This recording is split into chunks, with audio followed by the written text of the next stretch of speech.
दोस्तों, आप सभी का अपना यूट्यूब चैनल गौतम जी के जीएस एकेडमी में स्वागत है। दोस्तों, हम लोग बिहार पुलिस स्पेशल क्लास का टेस्ट आपको पता ही होगा, जिसमें हम लोग इंडियन पॉलिटी को देखने वाले हैं। पेयर टेस्ट है दोस्तों, जिसमें आज हम लोग दोस्तों क्लास नंबर 3 देखने वाले हैं। इससे पहले दोस्तों क्लास 2 तक आपको अपलोड कर दिया है, नहीं देखे हैं तो आप हमारा यूट्यूब चैनल पर प्लेलिस्ट बनाकर डाल दिया गया, वहाँ से आप लोग देख सकते हैं। दोस्तों, उसमें हम लोग अच्छा खासा टॉपिक को समाप्त कर चुके हैं, जिसमें दोस्तों आज हम लोग टॉपिक नंबर 10 को स्टार्ट करने वाले हैं। 9 टॉपिक तक हम दोस्तों समाप्त कर चुके हैं। तो चलिए दोस्तों, टॉपिक नंबर 10 का पहला क्वेश्चन, जिसमें हम लोग मौलिक अधिकार के बारे में जानने वाले हैं।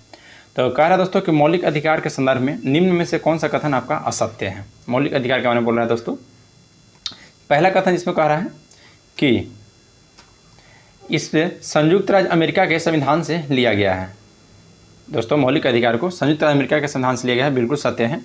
और इसका वर्णन दोस्तों संविधान के भाग 3 में अनुच्छेद 12 से 35 तक किया गया है। मौलिक अधिकार की चर्चा बिल्कुल सत्य है। और संविधान के भाग 4 को दोस्तों भारत का अधिकार पत्र कहा जाता है। नेक्स्ट ऑप्शन दोस्तों, अच्छा दोस्तों, यहाँ पर असत्य कह रहा था ना, तो ऑप्शन तो आपका सी ही असत्य हो जाएगा। संविधान के भाग 4 को दोस्तों भारत का अधिकार पत्र नहीं कहा जाता है, याद रखिएगा। बाकी सही है ऑप्शन।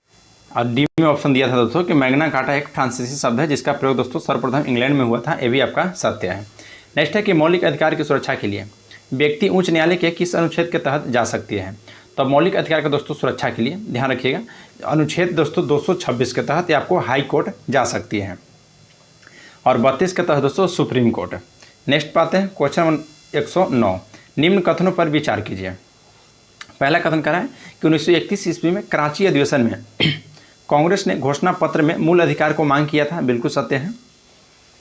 और मूल अधिकार को प्रारूप दोस्तों जवाहरलाल नेहरू ने बनाया था, और इस अधिवेशन की अध्यक्षता सरदार वल्लभ भाई पटेल किए थे, बिल्कुल सत्य है दोस्तों। तो सभी ऑप्शन आपका सत्य है। तो ऑप्शन नंबर हो जाएगा डी, 1, 2, 3 सभी कथन आपका सत्य है।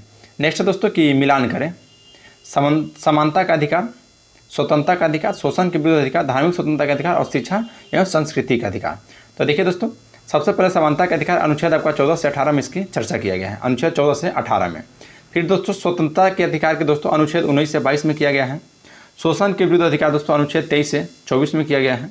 धार्मिक स्वतंत्रता का अधिकार, धार्मिक स्वतंत्रता का अधिकार दोस्तों अनुच्छेद आपका 28 से धार्मिक स्वतंत्रता का अधिकार दोस्तों 25 से 28 होगा, 28 से 28 नहीं होगा, 25 से 28 हो जाएगा। यहाँ पर दोस्तों मिस प्रिंटिंग होगा, 25 से 28 याद रखना है। और शिक्षा और संस्कृति का अधिकार दोस्तों आपका अनुच्छेद 29 से 30 में किया गया है, शिक्षा एवं संस्कृति का अधिकार।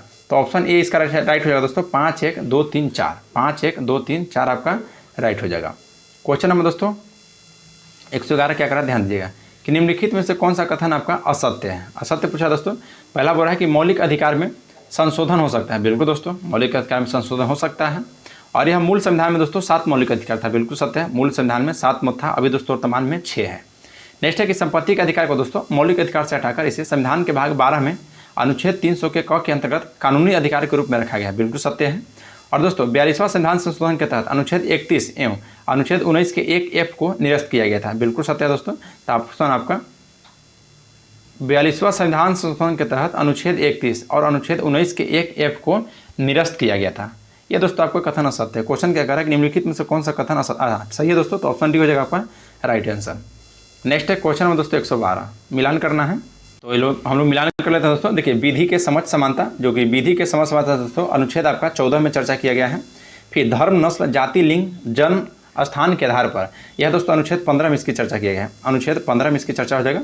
फिर लोक नियोजन में समानता, तो लोक नियोजन में समानता दोस्तों अनुच्छेद 16 में चर्चा किया गया है। और अस्पृश्यता का अंत दोस्तों अनुच्छेद 18 में, और उपाधियों का अंत आपका अनुच्छेद 18 में। यह सभी आपको याद रखना है दोस्तों। विधि के समझ समानता अनुच्छेद 14 में, धर्म, नस्ल, जाति, लिंग या जन्म स्थान के आधार पर दोस्तों भेदभाव किया जाएगा, उसके निषेध के लिए दोस्तों अनुच्छेद आपको 15 का प्रयोग होता है। और लोक नियोजन की समानता दोस्तों अनुच्छेद 16 में चर्चा किया गया है। और अस्पृश्यता के अंत यानी कि छुआछूत का दोस्तों उन्मूलन भी कहीं कहीं देता है, तो उसको अनुच्छेद 17 याद रखना है। और उपाधियों का अंत दोस्तों अनुच्छेद आपका 18। इसको आप लोग मिलान कर लीजिएगा दोस्तों, कौन सा राइट आंसर हो जाएगा। बाकी हम सब आपको मिलान कर दिए हैं। क्वेश्चन में दोस्तों 113 का रहा है कि भारत का संविधान के निम्नलिखित में से कौन सा अनुच्छेद प्रेस की स्वतंत्रता से संबंधित है। तो प्रेस की स्वतंत्रता से दोस्तों अनुच्छेद 21 के ए ध्यान रखना है। नेक्स्ट एक निम्नलिखित में से किस अनुच्छेद में कहा गया है कि किसी भी व्यक्ति को एक अपराध के लिए सिर्फ एक ही दोस्तों सजा दिया जाएगा। तो ये अनुच्छेद दोस्तों 20 में कहा गया है, और अनुच्छेद 20 के 1 में ध्यान रखना है, अनुच्छेद 20 के 1 में। नेक्स्ट दोस्तों कि संविधान के किन अनुच्छेद के अनुसार ओबीसी यानी कि अन्य पिछड़ा वर्ग को आरक्षण के प्रावधान किया गया है। तो राइट आंसर दोस्तों ऑप्शन नंबर सी, अनुच्छेद 15 के 4 और 16 के 4 में ध्यान रखना है। 15 के साल और 4 और 16 के 4 में नेक्स्ट पाते हैं क्वेश्चन नंबर आपका दोस्तों 116। भारतीय संविधान के निम्नलिखित अनुच्छेद में से कौन सा एक लोक नियोजन के विषय में भारत के सभी नागरिकों को अवसर पर की समानता का प्रतिभूति प्रदान करता है? तो अवसर की समानता की चर्चा दोस्तों अनुच्छेद 116 यानी कि आपको 16 के फर्स्ट और 16 के 2 में इसकी चर्चा किया गया है। नेक्स्ट है दोस्तों कि भारतीय संविधान के अनुच्छेद 22 में वर्णित कुछ दशाओं में गिरफ्तारी और निरोध में संरक्षण के संबंध में निम्न में से कौन सा कथन सत्य है? जिसमें पहला कहा था दोस्तों कि गिरफ्तारी के कारण शीघ्रता से जानने का अधिकार है। ठीक है, गिरफ्तारी को दोस्तों 24 घंटे के अंदर मजिस्ट्रेट के समक्ष प्रस्तुत किया जाता है। सही है दोस्तों, लेकिन ये दोस्तों वर्तमान में जो नया कानून लागू हुआ है ये आपको हटा दिया गया है। नेक्स्ट है कि दोस्तों कि अपनी रुचि के अनुरूप वकील से परामर्श लेने एवं बचाव करने का अधिकार है। तो सभी जगह दोस्तों उपयुक्त में से सभी अधिकार आपका सही दिया गया है। नेक्स्ट है कि राष्ट्रीय हरित न्यायाधिकरण एनजीटी की स्थापना 2010 में की गई थी, जिसका मुख्य पीठ नई दिल्ली में है, जबकि 4 अन्य पीठ दोस्तों निम्न में से कहाँ है? देखिए दोस्तों मुख्य जो पीठ है आपका नई दिल्ली में है, लेकिन जो दोस्तों आपका 4 अन्य है वो आपका मुंबई में है। नेक्स्ट है कि किसी अपराध के अभियुक्त को स्वयं अपने विरुद्ध गवाह बनने के लिए बाध्य नहीं है किया जा सकता है। और यह भारतीय संविधान के दोस्तों किस अनुच्छेद में इसकी चर्चा किया गया है? तो अनुच्छेद 20 के दोस्तों 3 में, अनुच्छेद 20 के 3 में याद रखिएगा। नेक्स्ट है कि संविधान का कौन सा अनुच्छेद दोष सिद्ध के संबंध में अभियुक्तों को दोहरे दंड एवं स्व अभिशंसन का संरक्षण प्रदान करता है? क्या दोस्तों अनुच्छेद 20 में ध्यान रखना, अनुच्छेद आपका 20 राइट हो जाएगा। नेक्स्ट है दोस्तों कि किस व्यक्ति को एक अपराध के लिए एक ही बार से अधिक अभियोजित और दंडित नहीं किया जा सकता है? अपराधों के लिए दोष सिद्ध के संबंध में उपरोक्त संरक्षण अनुच्छेद दोस्तों अंतर्गत है, तो यह अनुच्छेद 20 के अंतर्गत है। तो 121 का ऑप्शन नंबर आपका बी राइट हो जाएगा, अनुच्छेद 20। नेक्स्ट है कि बंदी बनाए गए व्यक्ति को मौलिक अधिकार की रक्षा दोस्तों किस अनुच्छेद से प्रदत्त है? तो बंदी बनाए गए व्यक्ति को दोस्तों अनुच्छेद 22 के तहत ध्यान रखिएगा। नेक्स्ट है कि भारतीय संविधान के किस अनुच्छेद में विधि की समयक प्रक्रिया के सिद्धांत को शामिल किया गया है? तो दोस्तों अनुच्छेद 21, ध्यान रखना है अनुच्छेद 21 में। नेक्स्ट है दोस्तों कि निम्नलिखित में से कौन सा सुमेलित नहीं है? देखिए दोस्तों आपको सुमेलित नहीं है उसको जानना है। अनुच्छेद 23 बोल रहा है कि मानव के दुर्व्यापार एवं बलात् श्रम का प्रतिबंध अनुच्छेद 23 में किया गया है। ठीक है, अनुच्छेद 24 में दोस्तों कारखानों आदि में बालकों का नियोजन का प्रतिषेध किया गया। सही है। अनुच्छेद 26 में धार्मिक कार्यों को प्रबंध की स्वतंत्रता दिया गया, ये भी सही है। अनुच्छेद 29 में शिक्षण संस्था की स्थापना और प्रशासन करने का अल्पसंख्यक का अधिकार है। अल्पसंख्यक का तो अधिकार सही दे रहा है दोस्तों, लेकिन अनुच्छेद 30 में दिया गया है, तो ऑप्शन आपका डी हो जाएगा, जो कि सुमेलित नहीं है। नेक्स्ट है कि धार्मिक स्वतंत्रता के अधिकार के प्रावधान के अंतर्गत शामिल है। पहला दोस्तों धर्म प्रचार करने का अधिकार, सिखों को कृपान धारण करने एवं रखने का अधिकार, राज्यों के समाज सुधार विधिक निर्माण करने का अधिकार, और धार्मिक निकाय को लोगों का दोस्तों धर्म परिवर्तन कराने का अधिकार। तो देखिए दोस्तों इसका राइट आंसर दोस्तों ऑप्शन नंबर 125 का जो कह रहा है, केवल 3 ही ऑप्शन कथन सत्य था, तो ऑप्शन 1, 2 और 3, क्योंकि चौथा कथन दोस्तों धर्म परिवर्तन कराने का अधिकार आपको नहीं है।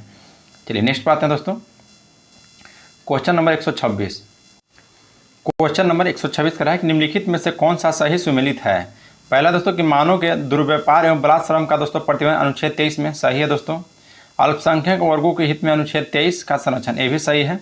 संवैधानिक उपचारों का अधिकार दोस्तों अनुच्छेद 32 में भी सही है। शिक्षा संस्थाओं तथा प्रशासन कराने का अल्पसंख्यक अधिकार अनुच्छेद 31, यह दोस्तों अनुच्छेद आपका 30 में दिया गया है, तो आपका असत्य हो जाएगा। क्वेश्चन का दोस्तों कौन सा सही है? तो A, B, C आपका सही है, ऑप्शन डी दोस्तों गलत है। अच्छा, यही में दोस्तों क्वेश्चन यानी कि मिसमैच है, वहाँ नहीं होना चाहिए था, तो इसलिए ऑप्शन डी हो जाएगा, जो कि आपका सुमेलित नहीं है। नेक्स्ट है दोस्तों कि निवारक निरोध अधिनियम अधिकार पर प्रतिबंध लगता है। तो निवारक निरोध अधिनियम अधिकार पर प्रतिबंध जो लगता है यह दोस्तों स्वतंत्रता के अधिकार पर।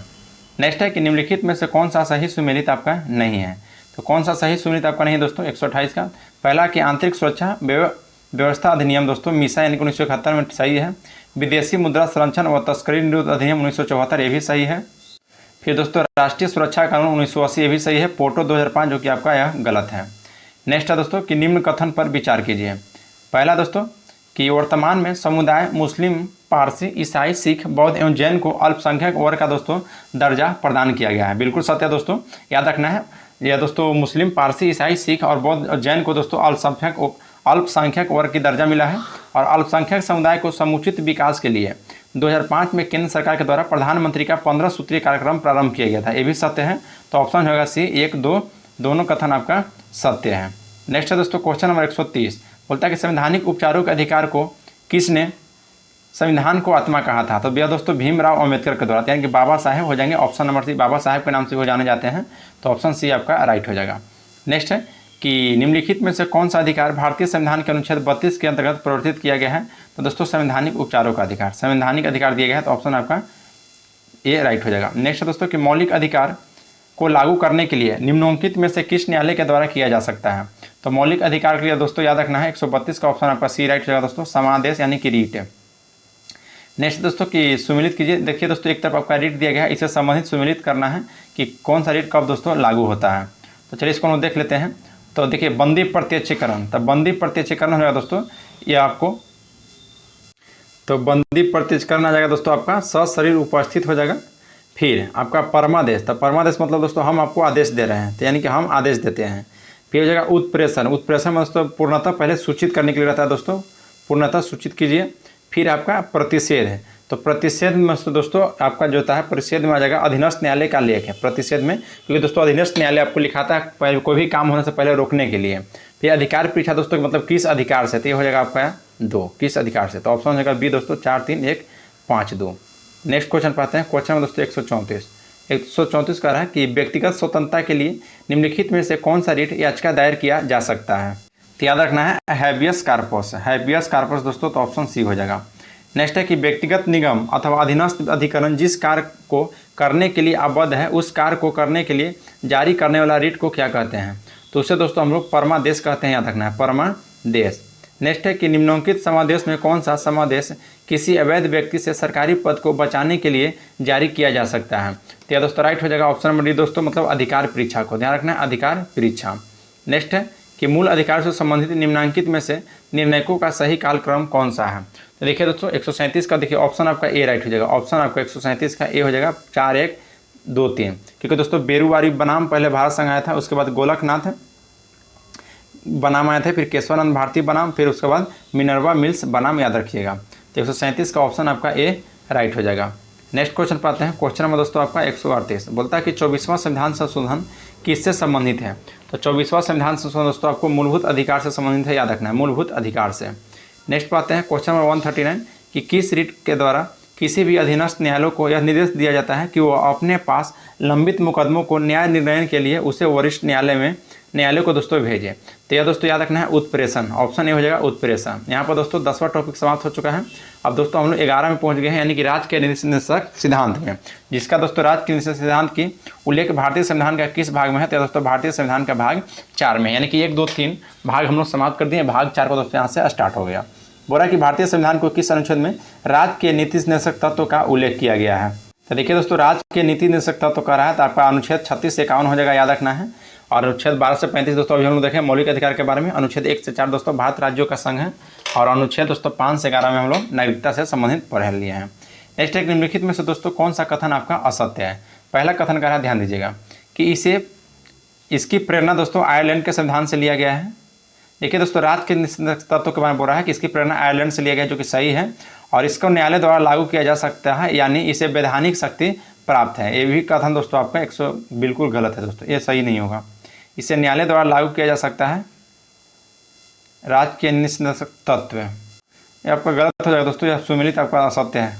इसको दोस्तों न्यायालय के द्वारा लागू किया जा सकता है, यानी इसे वैधानिक शक्ति प्राप्त, यह दोस्तों गलत है। लागू उसको न्यायालय दोस्तों उसको आपको लागू करवाने के लिए नहीं बाध्य है। नेक्स्ट है कि संविधान में कल्याणकारी राज्य की संकल्पना का समादेश राज्य के नीति निर्देशक तत्व को किया जाता है, सही है। और कल्याणकारी राज्य का उद्देश्य दोस्तों सामाजिक और आर्थिक प्रजातंत्र की स्थापना करना है, ये भी आपका सत्य है। क्वेश्चन नंबर दोस्तों आपका 143 बोल रहा है कि भारत सरकार अधिनियम 1935 में अंतविष्ट अनुदेश पर पत्र को वर्ष 1950 में भारत के संविधान से किस रूप में दोस्तों समाविष्ट किया गया है। तो 143 का ऑप्शन सी है दोस्तों कि भारत सरकार के कार्य का संचालन, भारत सरकार के कार्य का संचालन। नेक्स्ट है दोस्तों कि किसका मिलान गलत है। राज्य लोक कल्याण की अभिवृद्धि अनुच्छेद 38 में सत्य है। धन का समान वितरण अनुच्छेद 39 के ये भी सत्य है। प्रसूति सहायता का उपबंध अनुच्छेद 41, प्रसूति सहायता का दोस्तों अनुच्छेद 41 नहीं दोस्तों 42 हो जाएगा, तो ऑप्शन हो जाएगा सी। बाकी दोस्तों मजदूरी और कुटीर उद्योग का प्रोत्साहन अनुच्छेद दोस्तों 43 ये आपका सत्य है। नेक्स्ट क्वेश्चन है दोस्तों क्वेश्चन नंबर 145 बोरा कि 42वां संविधान संशोधन किस अनुच्छेद के अंतर्गत है नए नीति निर्देशक सिद्धांत जोड़े गए हैं। तो 145 का ऑप्शन डी है दोस्तों उपयुक्त में से सभी, क्योंकि दोस्तों अनुच्छेद 39 के क, 48 के ग और 43 के क यह 42वां संविधान संशोधन 1976 के तहत जोड़ा गया है। नेक्स्ट है कि 15 अगस्त 1995 से प्रभाव में आया राष्ट्रीय सामाजिक कार्यक्रम भारतीय संविधान के किस अनुच्छेद के प्रावधान की पूर्ति करता है? तो राइट आंसर है दोस्तों 146 का ऑप्शन नंबर आपका ए, यानी कि अनुच्छेद 141। नेक्स्ट है दोस्तों क्वेश्चन नंबर आपका 142, बोला दोस्तों कि सुमेलित करना है, यानी कि ग्राम पंचायतों का गठन दोस्तों अनुच्छेद 40 सही है। काम करने का अधिकार दोस्तों अनुच्छेद 41, समान नागरिक संहिता अनुच्छेद 44, कृषि और पशुपालन दोस्तों अनुच्छेद आपका 48 हो जाएगा, यानी कि 1 2 3 4 आपका सत्य है। तो इसका देख लेते हैं हम लोग। तो ऑप्शन नंबर ए में ही दिया गया 1 2 3 4 आपका सत्य हो जाएगा। नेक्स्ट है दोस्तों क्वेश्चन नंबर 148 है, निम्न में से कौन एक राज्य के नीति निर्देशक तत्व नहीं है? तो कौन सा एक राज्य दोस्तों नीति निर्देशक तत्व आपका नहीं है? तो 148 का दोस्तों राइट आंसर हो जाएगा ऑप्शन नंबर सी, जो कि दोस्तों अस्पृश्यता उन्मूलन आपका नहीं है, या दोस्तों आपका मौलिक अधिकार में दिया गया है, जो कि 1235 तक चर्चा किया है। उसी में दोस्तों अनुच्छेद 17 से संबंधित है अस्पृश्यता उन्मूलन। नेक्स्ट है कि निम्नलिखित में से किसे नीति निर्देशक सिद्धांत को बैंक को सुविधानुसार दे उत्तर दिनांकित चेक कहा था? यह दोस्तों केटी शाह के द्वारा कहा गया था। नेक्स्ट है कि भारतीय संविधान का अनुच्छेद 40 किस सिद्धांत पर आधारित है? तो यह दोस्तों जो भारतीय संविधान का अनुच्छेद 40 है दोस्तों, यह याद रखिएगा, राइट हो जाएगा ऑप्शन बी, गांधीवादी दोस्तों सिद्धांत पर आधारित है। तो ऑप्शन नंबर बी आपका राइट हो जाएगा। नेक्स्ट है कि राज्य के नीति निर्देशक सिद्धांत है किस प्रकार का मौलिक अधिकार से दोस्तों भिन्न है?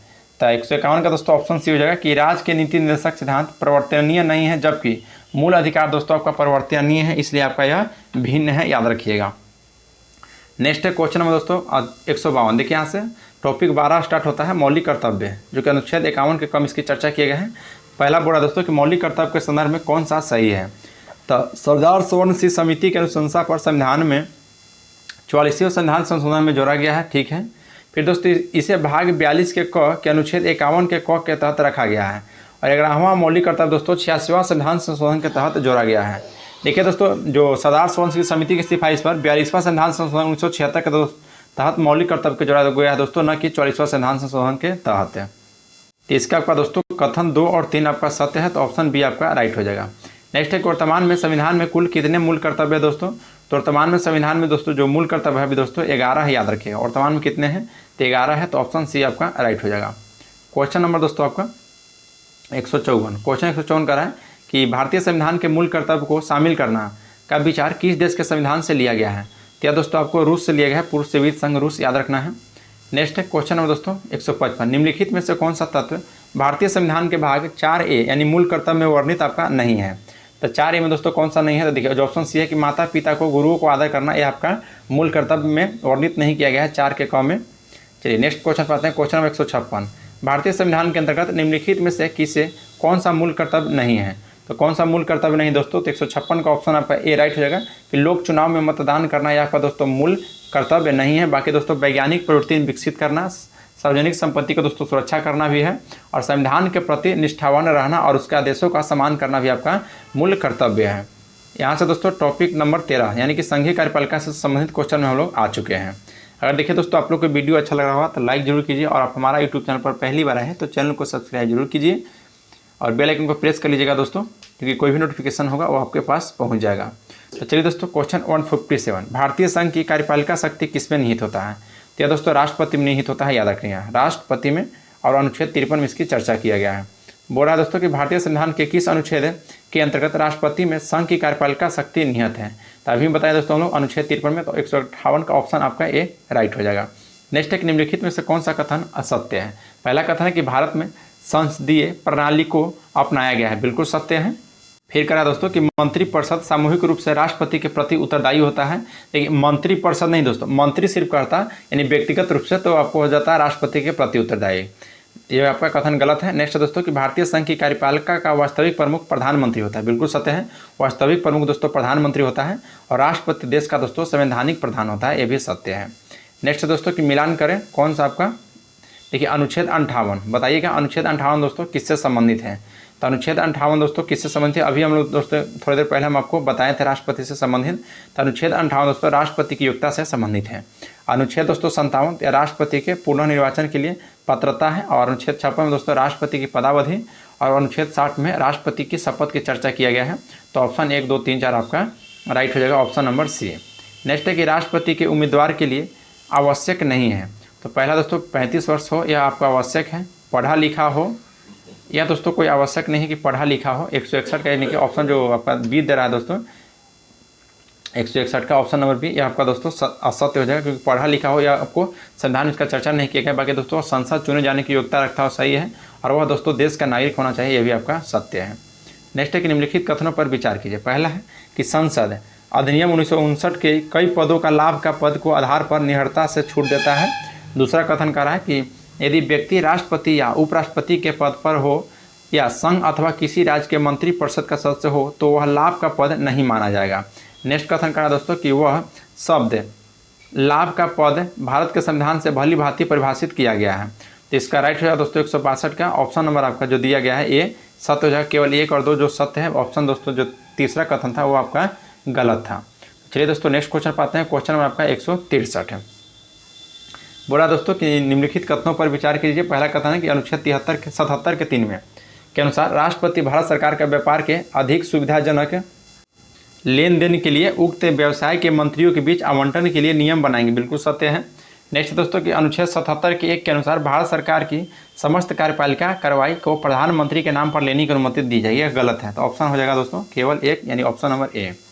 नेक्स्ट क्वेश्चन पाते हैं। क्वेश्चन नंबर दोस्तों 164 बोला कि राष्ट्रपति पर महाभियोग लगाने के संदर्भ में कौन सा कथन सही नहीं है।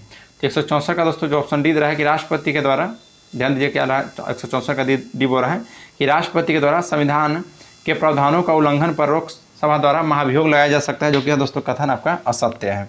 चलिए नेक्स्ट क्वेश्चन पाते हैं। क्वेश्चन नंबर दोस्तों 165 बोला कि निम्नलिखित राष्ट्रपति को उसके कार्यकाल के अनुसार व्यवस्थित कीजिए। तो ऑप्शन डी जाएगा दोस्तों 3, 2, 1, 4, इसको आप लोग मिलान कर लीजिएगा, व्यवस्थित कर लेना है। क्वेश्चन नंबर दोस्तों 166 का है कि इसका मिलान आपका गलत है। तो किसका मिलान गलत है दोस्तों, तो इसको हम लोग देख लेते हैं। देखिए जो बोल रहा है कि अन्य आकस्मिकताओं में राष्ट्रपति के कृत्यों का निर्वहन अनुच्छेद 70 में बिल्कुल सत्य है। राष्ट्रपति के क्षमादान की शक्ति अनुच्छेद 72 ये भी सही है। राष्ट्रपति के द्वारा अध्यादेश 123 ये भी सही है। राष्ट्रपति का उच्चतम न्यायालय का परामर्श अनुच्छेद 143 जो कि गलत है, तो ऑप्शन डी हो जाएगा दोस्तों। यह 141 दे रहा है, अनुच्छेद 143 आपका सत्य हो जाएगा। नेक्स्ट है कि राष्ट्रपति उत्तराधिकारी अधिनियम 1969 के अनुसार राष्ट्रपति या उपराष्ट्रपति के उपलब्ध न होने या दिवंगत हो जाने पर निम्नलिखित में से कौन सा विकल्प दोस्तों लागू होता है।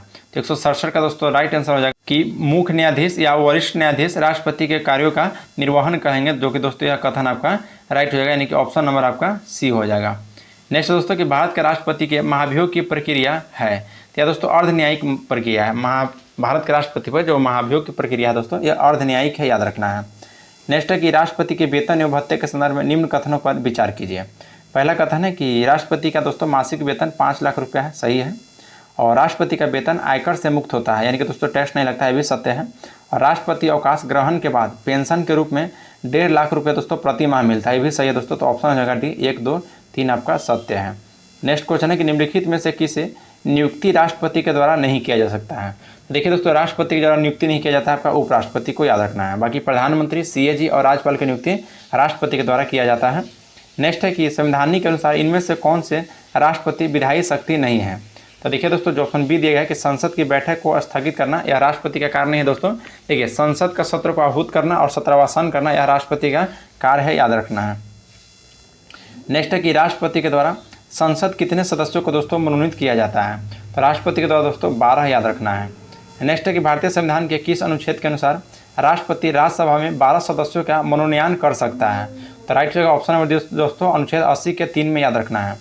नेक्स्ट है कि संविधान में लोकसभा में एंग्लो इंडियन समुदाय के प्रतिनिधित्व का प्रावधान किस अनुच्छेद के तहत किया गया है। तो यह दोस्तों अनुच्छेद 331 के तहत याद रखना है। क्वेश्चन नंबर 175 निम्नलिखित में से दोस्तों कौन सा कथन आपका सत्य है। तो 175 का दोस्तों पहला कथन है कि सैन्य बलों की सर्वोच्च शक्ति राष्ट्रपति में सन्निहित है, सही है। दूसरे देश के साथ समझौता या संधि राष्ट्रपति के नाम से किया जाता है, ये भी सही है। और भारत में विदेशों के राजदूत को नियुक्ति का अनुमोदन राष्ट्रपति करता है, ये भी सही है दोस्तों। तो ऑप्शन डी हो जाएगा उपयुक्त में से सभी आपका सत्य है। क्वेश्चन नंबर 176 बोल रहा दोस्तों कि भारतीय संविधान के किस अनुच्छेद में राष्ट्रपति की क्षमादान की शक्ति का उल्लेख है।